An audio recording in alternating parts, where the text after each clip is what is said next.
Hello everyone, welcome back. I got in a backup bolt carrier from Palmetto State Armory for the Palmetto AR-10, okay? So that's the PA-10 Gen 3. So I thought that this was something important that I should get now. It was $149. Sometimes prices go up, they fluctuate.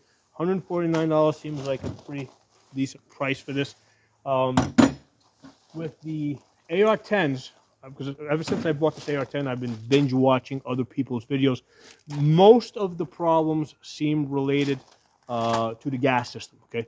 And Palmetto seems to have figured it out with the gas system. They have it's 3 slots per turn for a total of 17 positions, okay? And I have this set to position 5 out of 17. So basically, I closed it all the way, turned it clockwise all the way down, and I started coming up till I got to a point where the Tula was locking back consistently. So that was the 5th position. Okay, so the gas, I think Palmetto's completely figured out the gas issue on their AR-10s.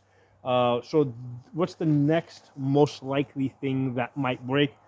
Well, from my experience with AR-15s, it's usually in the trigger group or someplace inside of the bolt carrier. Okay. Now the trigger group, this takes standard mil-spec triggers. I've installed the Palmetto 2-stage trigger. In fact, I did get another one just to have. I don't know where I'm going to put this yet, but I did get another Palmetto 2-stage trigger. They're fairly decent. I did a review on this. I would have preferred that the first stage had a little bit more to it because it's like first stage is like 1 pound, second stage is like 2.5 pounds. I would have preferred the first stage had a little bit more meat on it, but that's fine. It's good enough. So trigger group, no problem. I got that. It takes mil-spec triggers. I got plenty of mil-spec triggers. So the next thing was, okay, from my experience, I know that the next most likely thing to break is somewhere inside the bolt. Okay, so the triggers and the bolt parts are rated for about 5,000 rounds on AR-15s in general, because AR-15s, AR-10s are designed to be light guns, okay, not indestructible guns. So usually I get to around 8,000 rounds before the trigger group wears out. Usually the wear out is that it'll either start sticking and you gotta put the safety on and off to unstick it, or it goes full Monty on you. Okay, so that's how you know your trigger group's gone bad, or basically something breaks inside the bolt carrier.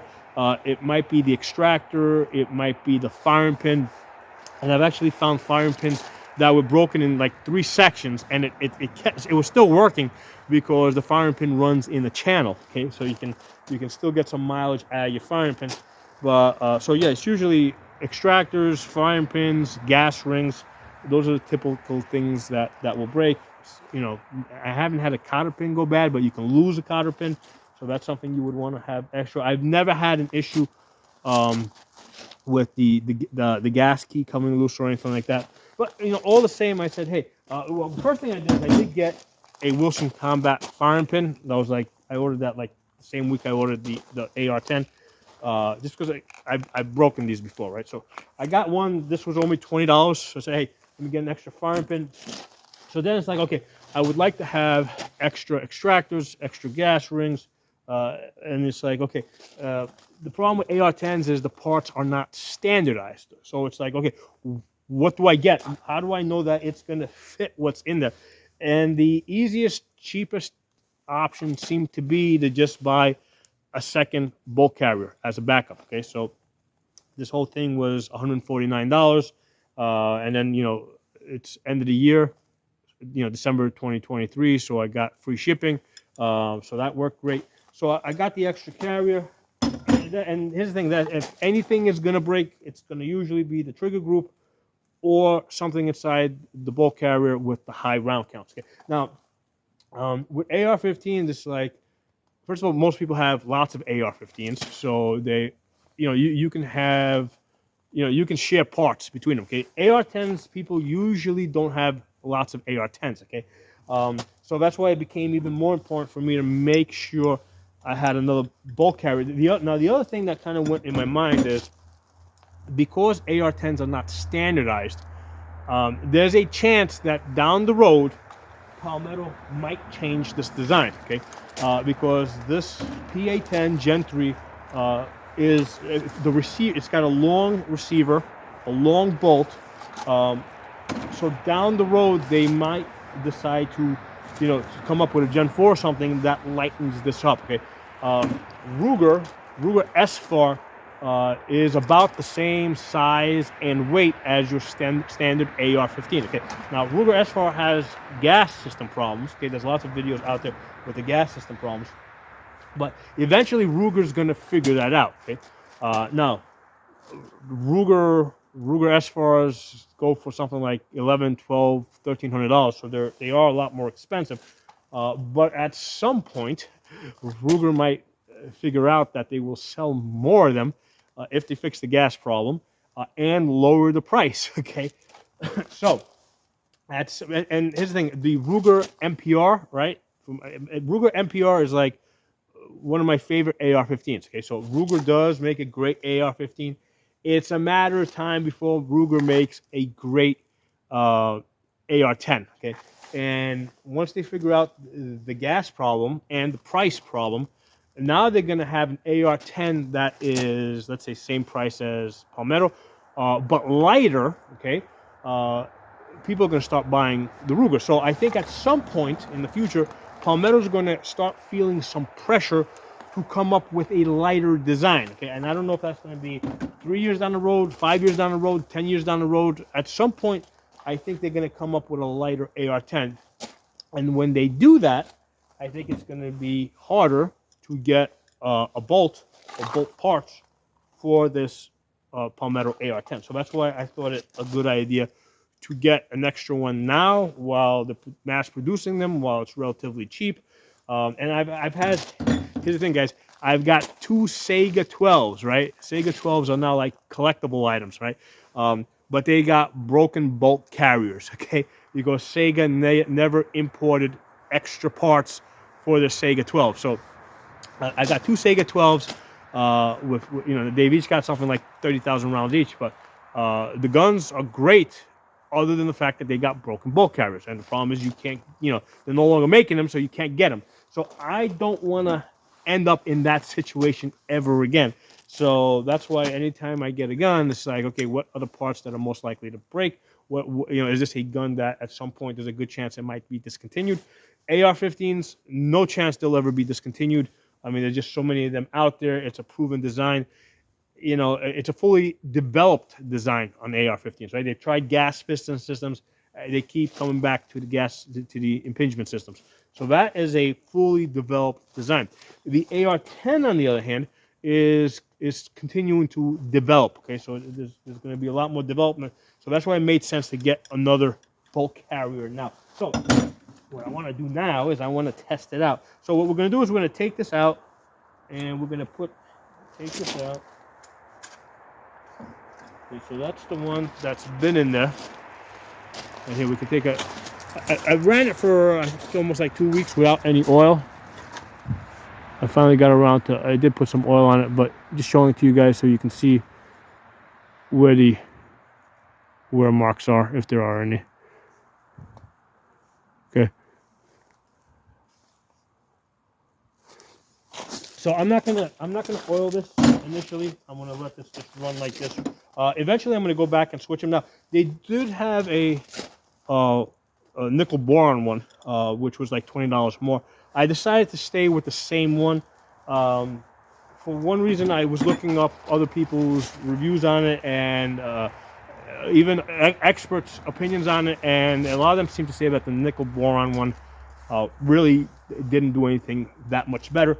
The other thing in my mind is, if for some reason down the road, remember Palmetto has a lifetime warranty, the bolt carrier goes bad for whatever reason, okay, I can send it back to Palmetto and just say it came with the rifle, okay, because these two are identical now, okay. So that's another reason why I said, hey, it's a good idea to stay with this nitrate design, okay. So now one of the things I do want to do, that I've been meaning to do, is I'm going to change the charging hammer, because I've been using the Warhammer from Break Arms. Okay, and it's been working decent, but I did a review on this. It's not oversized. I mean, it is a little bit smaller. I do like the Timber Creek one better. So I'm gonna go back to the Timber Creek. I do like that better. But this is also something that you want to have spare. In fact, this is probably the first thing that's gonna break. The reason is because the AR-10 charging handle is longer. Okay. And also because most people are going to mount a scope or magnifier on this, it's more likely you're going to be pulling it from one side, right? Because you can't get in there and do that. You're going to be pulling it from one side, which is torquing this. So it's longer. You're torquing it more from one side. So this is going to break. Okay, guaranteed. The one that comes with it, which is this one over here from Palmetto, I think they intentionally give you, like, I mean, it's still long, right? It's still got the same length, but they give you one that I think intentionally that's short here because they're forcing you to hold it with the 2 fingers so that you're not torquing it side to side. So they're giving you something because they know that if they give you something big like this, you're going to break it, and they don't want you breaking their thing. They want you breaking other people's things. So they know that you're going to change it out. So I figured out what Palmetto's up to with this. Okay? So anyway, I'm going back to the Timber Creek. The only thing I don't like about the Timber Creek is that spring in there should be stronger. Because that spring I have found, if you lock the gun open and you just tap this a little bit, the thing just comes out. So that spring should have been a little bit stronger. So let's get this one in. And then we're putting in the new bolt carrier. All right, see, with the magnifier here, it's like it's really hard to get in there with 2 fingers. So you're always going to work this from one side. So, given that it's longer, you're torquing this. That's gonna break. Okay, regardless what brand you get, because even with the aftermarket ones, they really don't make them any thicker because they can't. They're really constrained. So unless they start using a different material like stainless steel or something, Now the problem is if they make this of a harder material, it's going to wear out your upper receiver. So it's probably better that this thing wear out and break than your upper receiver wear out. Okay, so let's get some ears on. Let's test this sucker out.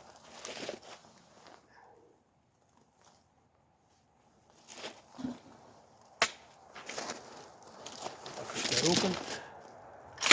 Yeah, this is a lot easier to work with, this oversized. See this? Now once you lock it open, right?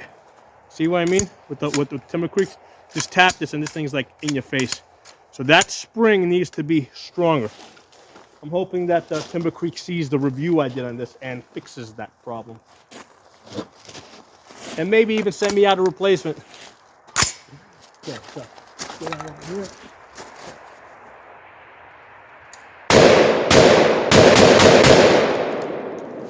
Back. So that's great. So I got a backup bolt, and that's one. I'm going to probably, like I said, this one has some wear on it. I'll run that one for a week or so, and then put back the original one, just because it's the original one. So drop some comments below. Let me know what you guys think. Check the subscription because YouTube unsubscribes people, and I'll talk to you all soon.